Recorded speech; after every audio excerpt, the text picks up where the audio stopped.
Imagine it's a Tuesday morning. Your alarm goes off at 6:47, you hit snooze, you hit it again, then that third alarm, the one you secretly set as a backup because you know yourself, finally drags you out of bed.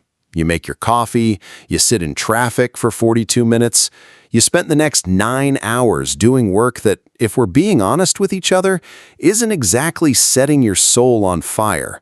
And then you drive home, you eat dinner, you scroll for an hour, you go to sleep, and then you do it again on Wednesday and Thursday and Friday, and you tell yourself, I just need to get through this week. But here's the thing.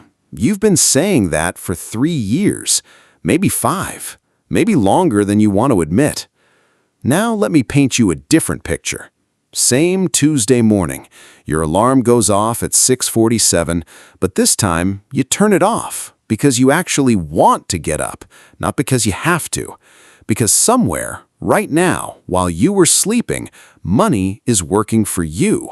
A machine you built, quietly, patiently, over years, is generating income whether you're awake or not. And when you do sit down to do work, it's work you actually chose, not work you were assigned because you needed the paycheck. That's not a fantasy. That's the math. And today, we're going to break down exactly what $500,000 invested actually buys you in 2030, not just in numbers, but in freedom, in time, and in the complete psychological shift that changes how you see every single dollar you spend. My name is Nico, and I spend way too much time thinking about money. And if you're new here, welcome to the channel. Hit that subscribe button and give this video a thumbs up because today we are going deep, and I don't want you to miss the part in the middle where the math gets genuinely jaw-dropping. And before we get into it, I want to ask you something, and I want you to actually think about your answer. If someone handed you $500,000 today, what would your first instinct be? Would you feel rich? Would you feel anxious? Would you immediately start thinking about what you could buy? Hold on to that answer because by the end of this video, I promise your answer is going to be completely different.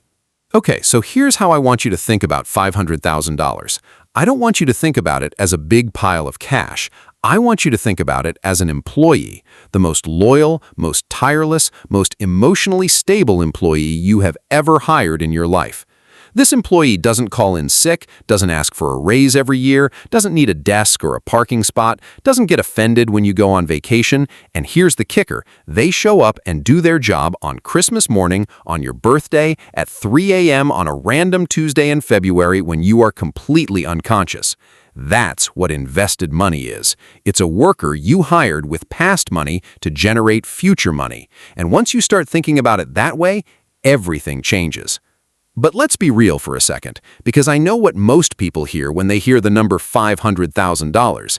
They hear impossible. They hear that's not for people like me. They hear some abstract number that lives in a world they're not part of. And I get it. Recent data shows that the median American household has less than $65,000 saved for retirement by their mid-40s. Less than $65,000. That means the average person isn't anywhere near $500,000. So why are we talking about it? Because here's where it gets really interesting. We're not just talking about the destination. We're talking about the journey, about what happens to you mentally, behaviorally, and financially on the way there. Because the person who reaches $500,000 invested is not the same person who started with nothing. They became someone different along the way. And that transformation, that's actually the whole point. That's what we're unpacking today.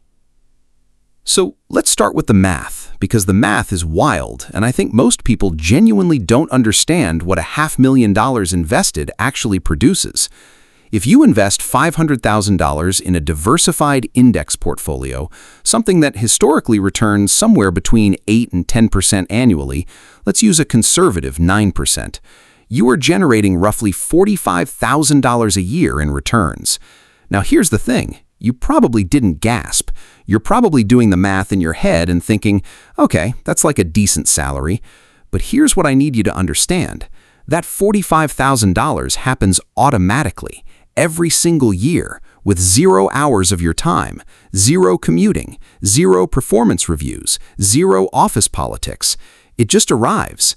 And if you don't touch it, If you leave it completely alone, then next year, you're not earning returns on $500,000 anymore.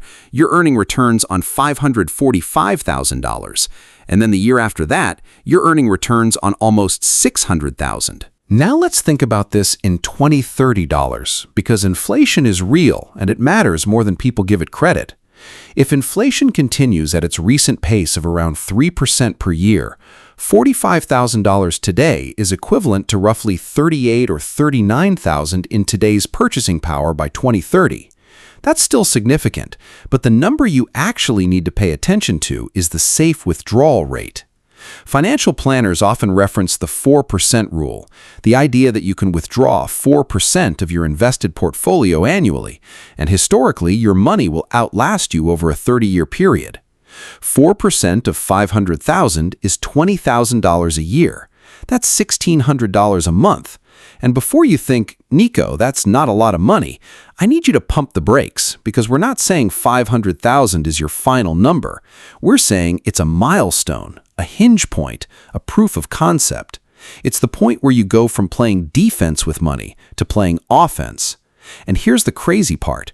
Because of compound interest, the journey from 0 to 500,000 is actually harder than the journey from 500,000 to 1 million. Let me say that again because I want it to land. Getting your second 500,000 is easier and faster than getting your first. Think about that for a second. If you have $500,000 invested at 9%, you're generating $45,000 a year in growth. If the average American worker saves $25,000 a year, which is already ambitious for most, that invested portfolio is adding almost twice as much to your net worth as your actual job. Your money has become your coworker, and every year that passes, that coworker gets stronger while you stay the same. This is what people mean when they talk about the snowball effect. But I want to give you a more visceral analogy. Picture a boulder at the top of a hill. In the beginning, you're pushing that thing with your bare hands. It does not want to move. You're sweating, you're grinding, you're saving $50 here, skipping a dinner out there, driving the older car for another year, and the boulder barely moves. And a lot of people give up right here. They look at their $4,000 investment account and think, what's the point? But here's the thing. You're not trying to move the boulder. You're trying to get it to the edge. Because once it tips, once it catches gravity, it doesn't need you anymore. It goes by itself. And the bigger it gets, the faster it moves. 500,000 is not the bottom of the hill. It's about halfway down. And from there, the laws of physics, or in this case, the laws of compound interest, start working so hard in your favor that the game fundamentally changes. Now let me get into what 500,000 actually buys you in terms of lifestyle. And I want to be specific, because I think vagueness is where a lot of personal finance content loses people. So here are some real scenarios. Imagine you're 32 years old. You've got 500,000 invested, and you still have a job. Not because you have to work, but because you want to, or because you haven't found what you'd rather be doing yet. That 4% withdrawal, that $1,600 a month, could cover your car payment, your groceries, your phone bill, and your health insurance premium. Think about what it feels like to go to work knowing that if you got fired tomorrow, you wouldn't panic. You'd be fine. Not forever, but fine for long enough to be strategic. That psychological shift, going from fear to confidence, changes every single interaction you have at work. You negotiate differently. You speak up differently. You draw boundaries differently. Because you're not negotiating from desperation anymore. You're negotiating from options. Or let's say you're 38, you've got 500,000 invested and you want to take a year off to raise your kids or write a book or figure out what you actually want to do with your life. That portfolio at 9% growth is still compounding and growing even while you withdraw $20,000 a year for living expenses. If inflation-adjusted returns stay consistent, you could take a full 12 months off without derailing your long-term trajectory. That's not retirement. That's something more valuable. It's agency. It's the ability to press pause on a chapter that isn't working and start writing a new one. Now here's something that I think people almost never talk about, and it's one of my favorite psychological layers of wealth building. There's this thing I call walking away money. And it's not about being rich enough to quit your job. It's about having enough that every transaction, every opportunity, every relationship has a different energy to it. When you have zero savings and someone offers you a contract you're not excited about, you take it because you have to. When you have $500,000 invested, you can look at that same contract and say no, not because you're reckless or arrogant, but because you have the financial cushion to wait for something better. And the crazy thing is, the better opportunities almost always show up when you stop accepting bad ones out of desperation. This is the paradox that nobody tells you about money. The more of it you have, the less you need to chase it, and somehow that's when it comes to you faster. People with money make better financial decisions not just because they have more knowledge, but because they're not operating from a survival mindset. Scarcity thinking is cognitively expensive. Studies on decision-making and financial stress consistently show that when people are worried about money, their ability to think long-term literally decreases. It's not a character flaw, it's neuroscience. When your brain is in survival mode, it's optimizing for right now, not for 10 years from now. Getting to $500,000 doesn't just change your bank account, it changes your brain. And here's where it gets really interesting when we start talking about the hidden costs of not having money. Because most people think about wealth in terms of what you gain.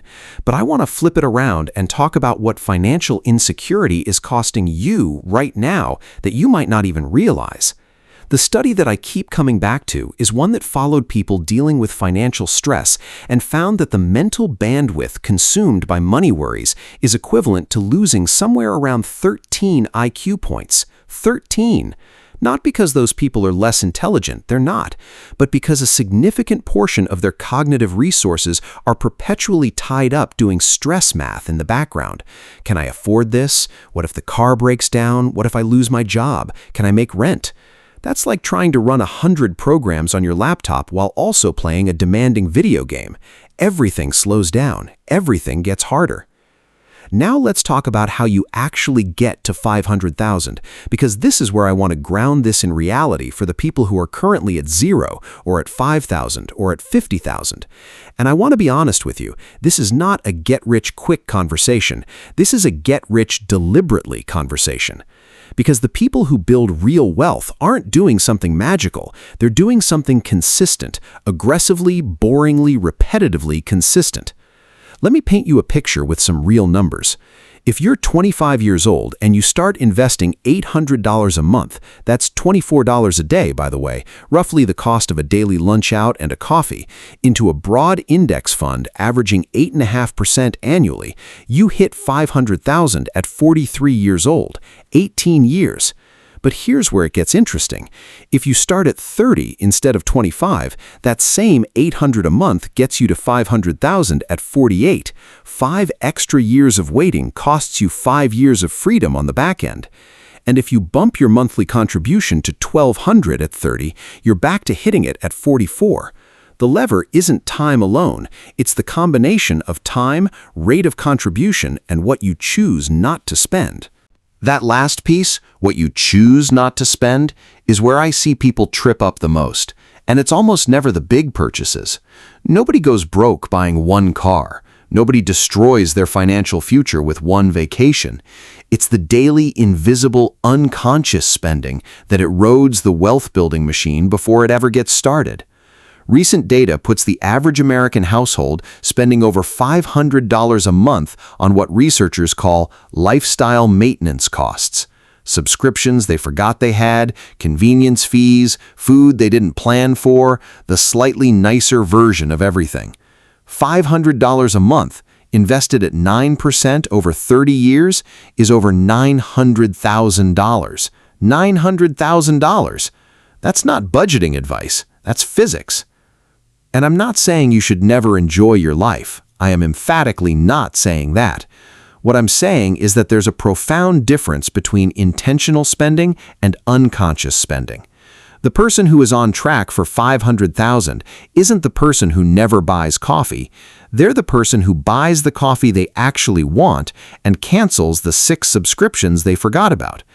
They're the person who does the math once, sees what unconscious spending is costing them in future freedom, and makes intentional trade-offs from that point forward. That's the identity shift. That's the whole game. Because here's the thing that took me a long time to understand. Building wealth isn't really about money. It's about identity. It's about who you decide to become. When most people see a tempting purchase, they ask, "Can I afford this?" And the answer is almost always technically yes, even if it's going on a credit card. But the person who builds real wealth over time starts asking a different question.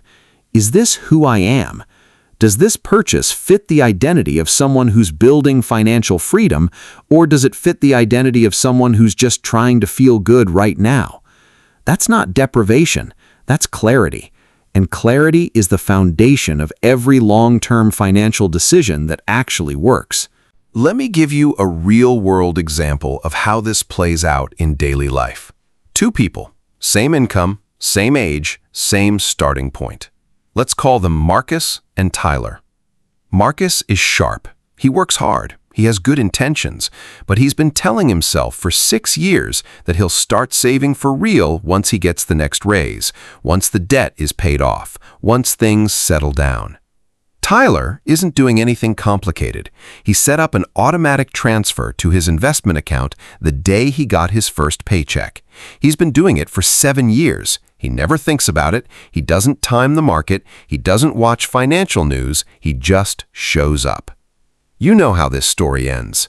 At 40, Marcus and Tyler sit down and compare notes. Marcus has $38,000 saved. Tyler has $412,000. Same job, same city, same salary range. 7 years of quiet, boring, automatic discipline. That's the whole difference. That's the game. And here's the psychological layer that I think is the most important one, and the one I want to leave you with. There's a moment that happens, and it happens to almost everyone who gets serious about building wealth, where you realize that you've been playing a game that was designed for you to lose. Not because of some conspiracy, but because the entire consumer economy is built around one goal: converting your future wealth into present consumption. Every ad you see, every buy now, pay later button, every flash sale, every upgrade cycle, all of it is designed to move money out of your account and into someone else's. And for most of your life, you've been doing it automatically, without thinking, because everyone around you was doing it too. And that was the trap. Not a dramatic trap, not a nefarious trap, just a quiet, comfortable, socially acceptable trap that kept you exactly where you were. The moment you see it, really see it, is the moment you stop being a participant in someone else's wealth-building journey and start building your own. And that's what 500,000 represents. Not just a number, not just a milestone. It's the proof that you've broken the pattern. It's the proof that you chose your future self over your present comfort again and again, even when it was hard, even when it felt slow, even when everyone around you was spending money they didn't have on things they didn't need to impress people they didn't like. You chose differently. And that choice, compounded over time, turns into freedom. So by 2030, what does 500,000 really buy you? It buys you options. It buys you the ability to say no to the wrong things and yes to the right ones. It buys you the psychological space to think clearly, to make better decisions, to stop operating from fear. It buys you the knowledge that no single job, no single boss, no single economic downturn can take away your entire future. It doesn't buy you everything, but it buys you the one thing that makes everything else possible: time. And not just time in the abstract, real, usable, beautiful Tuesday morning time, where the alarm goes off and you decide what to do with your day, not because of what you need, but because of what you want. You become the kind of person who doesn't panic when things get hard, who walks into negotiations with quiet confidence, who sees opportunities instead of threats, who gives their kids a different starting line than the one they had, who retires not because they're too tired to work, but because they've earned the right to choose. And the path to get there isn't a secret. It's not a hack. It's not a hot stock tip. It's just showing up consistently over a long enough period of time with a clear enough vision of what you're building toward. So here's your homework. I want you to open whatever app you use to track your spending, or if you don't have one, now is the time to start, and I want you to find your single biggest category of unconscious spending. Not the stuff you enjoy, not the stuff you planned for, the stuff you're spending on autopilot. Calculate what that money would be worth in 20 years if you invested it instead. Run the numbers. I promise you the answer is going to change something in you. And then come back and tell me in the comments what you found, because I read every single one of those. If this video gave you something to think about, share it with one person in your life who needs to hear it. That's the whole ask. Hit subscribe if you haven't already, and I'll see you in the next one, where we're going to talk about the 5 money traps that keep smart people broke even when their income goes up. That one is going to hurt a little, in the best possible way. See you there.